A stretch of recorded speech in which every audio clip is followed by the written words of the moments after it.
আমি বর্ণালী, honours final ইয়ারের student. আজকে রূপা আপুকে দেখতে এসেছে। আশ্চর্যের বিষয় হলো, আজকে আমার ভালোবাসা আমার আপুকে দেখতে এসেছে। তবে সে বিষয়ে কেউ অবগত নয়, একমাত্র আমি ছাড়া। আর না কাউকে অবগত করতে চাই। আমার ভালোবাসার মানুষের নাম রাফি। রাফি ওর পরিবার নিয়ে আপুকে দেখতে এসেছে। ওর মা বাবা আর বোন এসেছে। আজকে আপু অনেক খুশি। আপু খুব সময় নিয়ে নিজেকে তৈরি করেছে। নীল শাড়ি, দুহাত ভর্তি করে চুড়ি পরেছে, চোখ মোটা করে কাজল দিয়েছে, ঠোঁটে গাঢ় লিপস্টিক, খোলা চুল। আপুকে অপূর্ব লাগছে। সাজের কোনো ত্রুটি রাখেনি আপু, কেননা রাফি যে আপুর ভালোবাসা।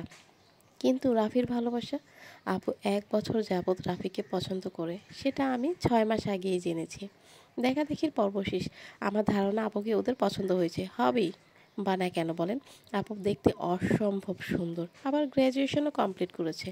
রাফি আর রূপাকে আলাদা কথা বলার জন্য রূপার রুমে পাঠানো হলো। রূপা দাঁড়িয়ে আছে আর রাফি বিছানায় বসে আছে।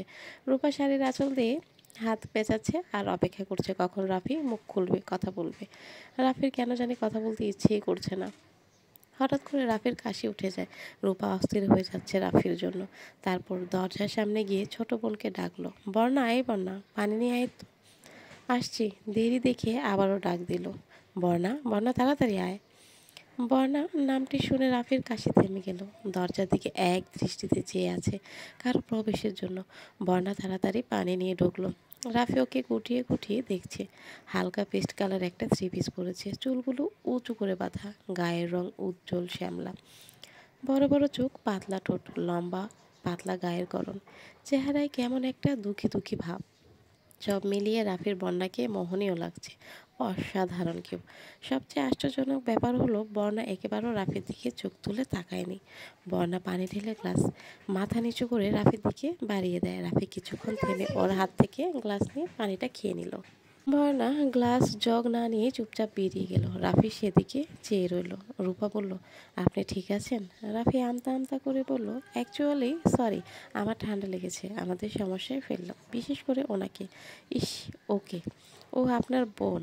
রূপা মিষ্টি হেসে বলল, হ্যাঁ, বর্ণালী, আমার বর্ণা বলি, অনার্স ফাইনাল ইয়ারের স্টুডেন্ট, চুপচাপ শান্তিশ্রেষ্ঠ একটা মেয়ে। দেখলেন না কেন কোনো কথা না বলেই কাজ করে চলে গেল। জি, খুব ভালো। বর্ণালী নিজের রুমের দরজা বন্ধ করে কাঁদছে। কেন আমার সাথে এমন হলো? যাকে প্রায় 2 বছর ধরে ভালোবাসি, সে আজ আমার বোনের স্বামী হতে যাচ্ছে। এভাবে আমি এসব চোখের সামনে দেখবো কিভাবে, সহ্য করব কিভাবে? রাফির বর্ণালীকে দেখার পর থেকেই অস্থির লাগছে। বারবার ওর মুখটা ভেসে আসছে। অপরিচিতাকে মনে পড়ছে। সে রোজই পড়ে, প্রতি মুহূর্তে পড়ে, কিন্তু আজ একটু বেশিই মনে পড়ছে। বুকের বাঁ পাশে চিনচিন ব্যথা হচ্ছে। রাফি কি করবে ভেবে পাচ্ছে না। কাকে বিয়ে করবে? তার ভালোবাসাকে নাকি তার ভালোবাসার বোনকে? এগুলো ভাবতে ভাবতে রাফির চোখ দিয়ে পানি চলে আসলো। রাফি কিছুই যেন আর ভাবতে পারছে না। রাফি চায় বর্ণাকে তার বউ বানাতে, কিন্তু বর্ণা চায় তার বোনকে রাফির বউ বানাতে। এটাই হলো গল্পের কাহিনী।